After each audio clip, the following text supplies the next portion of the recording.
mà nó chỉ tôi cục luật sư là quyền điểm đó nữa cho con gì nữa mất tụi con trong là trong một lo trong hai để trong quần lo thì con mấy thứ này biết trong lo thôi nhá được không nhà bây giờ ô nhà đây trong lắm mà con trong này bên trong này lo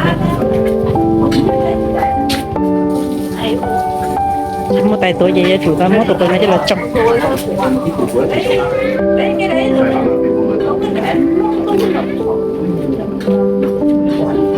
đây yon gì khác hơn nữa mà nó biết được món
được đôi kia nó bên túi chúa này tên tua bên nó chỉ bên mua lúc lúc tay tôi chưa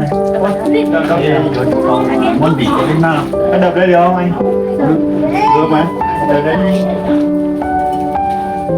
nó bên nó chỉ có con mắt nó sao bên chỗ bên chỉ mua nước đánh vô nè có đánh vô nè gì tôi nè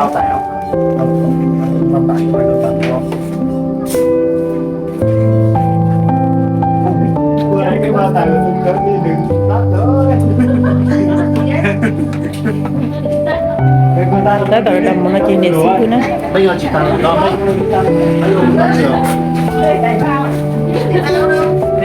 phải đúng cái bao đấy cơ. đây nè ngồi đây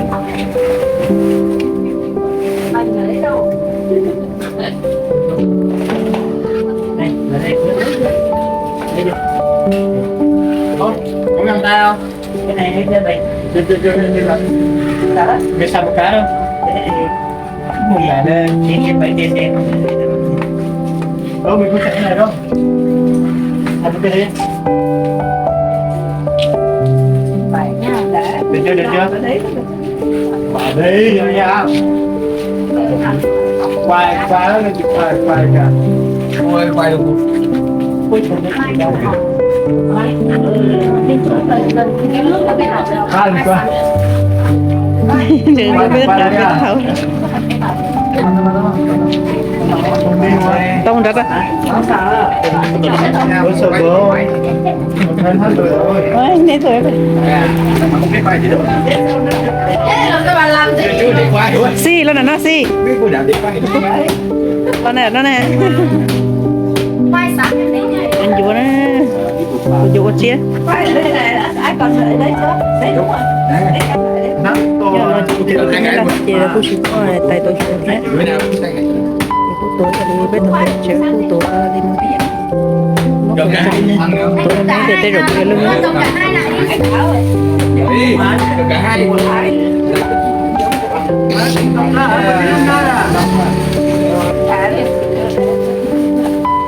đấy mùi quê rồi đấy Đấy hả? Nên là quay đã rồi. thấy đâu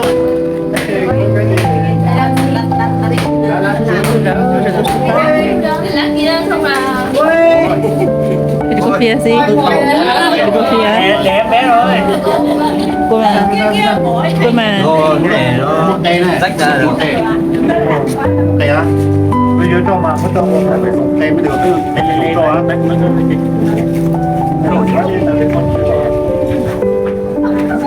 phải không có như thế là tính. Anh đầu đấy thôi, anh đầu đấy đi thôi anh nhỉ. Đi lấy bao mới đi. Kiểu này đi làm gì đi? Ngày đâu. Nhưng mà bao mới sẵn nó chịu khô đâu, không được.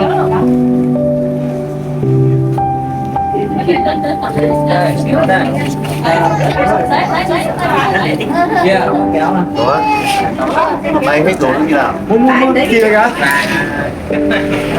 Muốn giải sao á? Nên chị trông bé to bé lúc nào là nên chị tờ nên cho mình là cái là nên chị tờ đấy. Do ngay chỉ chuẩn. Chưa mất. Lần nào là trên trường mà. Lúc nào có chị chuồn là cá nè, tại nó chuồn. Nên tàu này nên tàu nên ra lúc Mới đã khi nữa. tối. Nên tàu mấy tối gì một đôi đây cô nói chị là cô đây chị thấy nó là đẹp mà lạ. Để rồi nằm nặng đẹp nặng. Đừng ngoan, đừng ngoan vậy.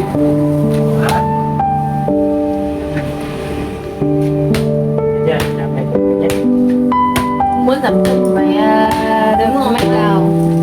Ngày mai nên cân lại bất ngờ ngay. Không ai bảo chị đi là chị đi mà giảm cân thì ra đi giá bánh mà giảm ký. Đợi bé đi, đợi đi. Sao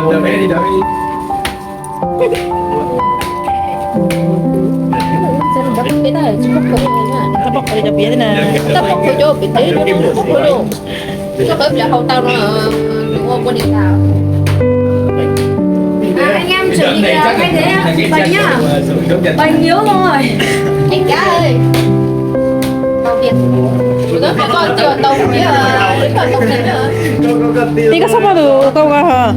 Một cái rồi. Đây có cái này này. Cái của mình mà đây có trái. Chết giá. Cái rằng một cái à? Anh quả ra một cái. Đấy, để đi được. Này cái tên này mua được hai cái thì rằng mỗi cái chán thật. Đừng đời tươi chỉ tập ra tiền hết rồi mà tắm ra rồi tập với đưa thì chỉ còn nhà bạn đấy. Không phải bạn ấy bảo là phải là Ô bẩn hết à? Không, nó dính đồ ấy. Ghê màu á. Chắc là nó... Ôi rồi. Anh chưa? Vâng, cái túi được gạo được mang lên.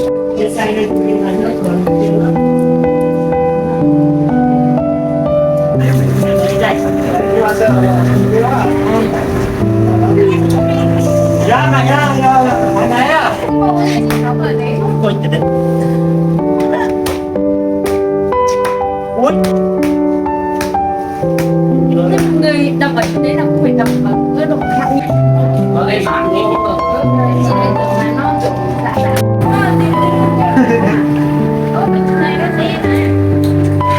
Quả luôn ha rồi. Nó cứ chỉ lưu lìa.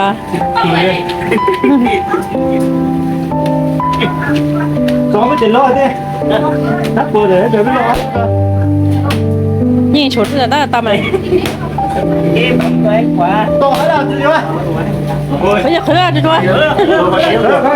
Muốn thử lòng chính sai không?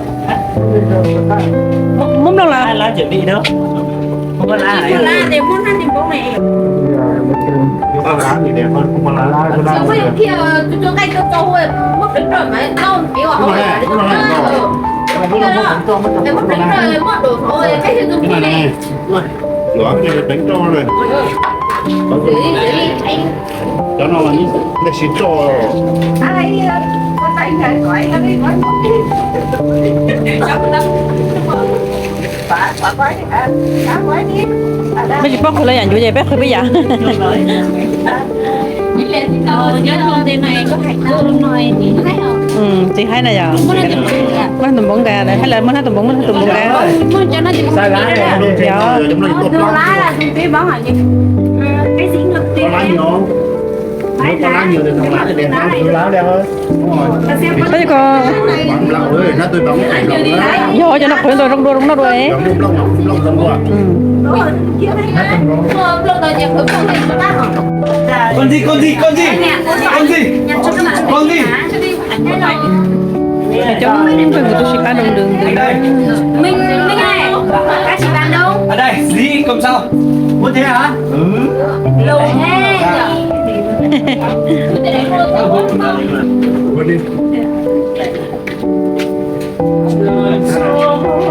Ôi, xin cái quả chuối đây. Phải quá. bây giờ Dạ, không có được đâu. Phải luôn. Ôi nhiều rồi đấy. Em ăn đâu rồi? Cho nên tôi lì cơ mang. Cơ mang. Cho nên tôi lì à. Ở nhà. Cho nên tôi lì. Dạ. Có lần không đi đó sao? Đây lùi cho nó lùi. Đây nó là. Cái này. Hai cái sữa mùi nó. Cái nào nhỏ. Chắc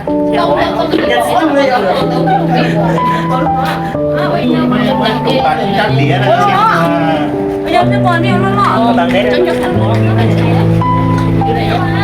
Cái gì lá này nó Sao vậy đây? Phải em lấy gì quá? Cái ba tải đó.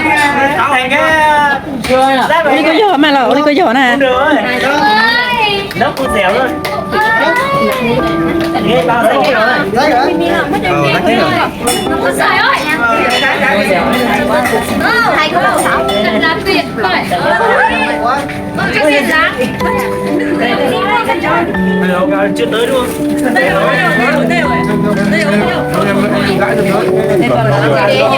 Ui, nó đứng đây. Ai lực đứng đi.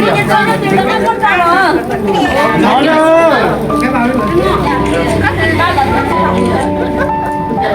Ba này nó ra màu hết. Trong rồi.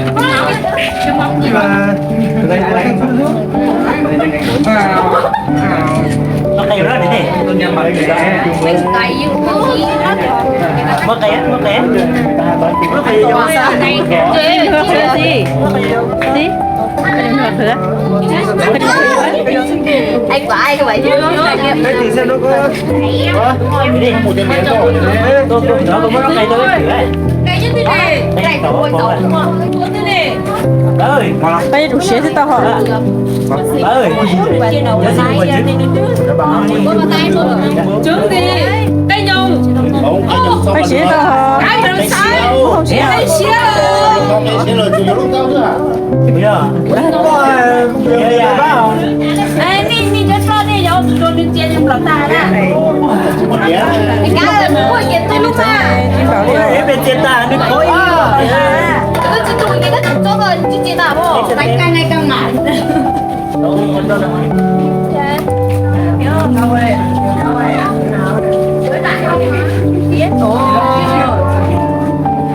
Này.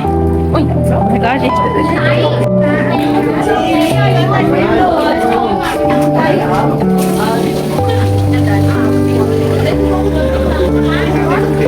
Đấy rồi á. Chỉ có thêm cái lá gì nữa không?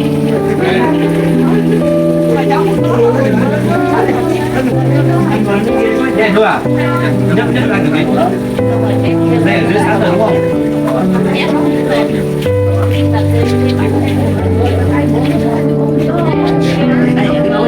Cuốn lá này đúng không?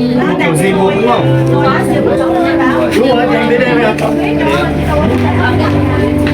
Ô, đây rồi. Hay không gì? Có gì? Quý cho nó là gì đó, trước đây nó to mà. Em có chó chú này, trước đây thì có gì đi chim lọ à? Chút cây không mà, muốn một cây không mà. Có muốn lúc cây được không? Mua nhiều lắm. Cái hai cô đảm đều vô keo hết chị nói chị này. Dưới lúc xem nào. Đây sử dụng nó chỉ biết chọc này là nó sẽ nó chẳng nó chỉ biết họ cho thiệt cho nó. Lão sư. Mới lúc cây được không mà? Giờ đi bỏ kế đi này mừng mừng nè. Anh không biết cái điện cái gì? Rồi này có mắc cây không này rồi? Đó. Cái đấy là mới lúc là hơi dễ thì có nào mới lúc là hơi dễ thì có to lúc đâu à? Mới lúc là hơi này mới lúc hơi dễ thì không có chậm mình tìm nó con này. Cái chuyện gì nào ấy? có sắp ông rồi mà gì? Mà có gì đâu? Cái ông kia gì? Mọi người, nhìn thấy cái thành quả của tôi chưa? Rất là sẵn sàng. Đây là Trong thật rồi lúc trước bây giờ chỉ có lên tới hết chim lẩu rồi. Hay mà chim đỏ khơi luôn hay nè. Người ta dùng cây rồi, người ta có dùng mới bây giờ đâu. Xưa rồi trong bữa nữa. Trong buổi vô chị ta nè, cái mấy lót khơi lên thôi à? Kia dùng cây gì? Đây là trả đi. Thì thôi trụ con mẹ chỉ tao được mất phải hết kìa. Sao hả? Sao tôi hả? Mẹ dùng lúc câu thế sao? Rồi để trai rồi hả? Lúc câu thì cái này mà có bạn thấy chị bố chị lôi mà.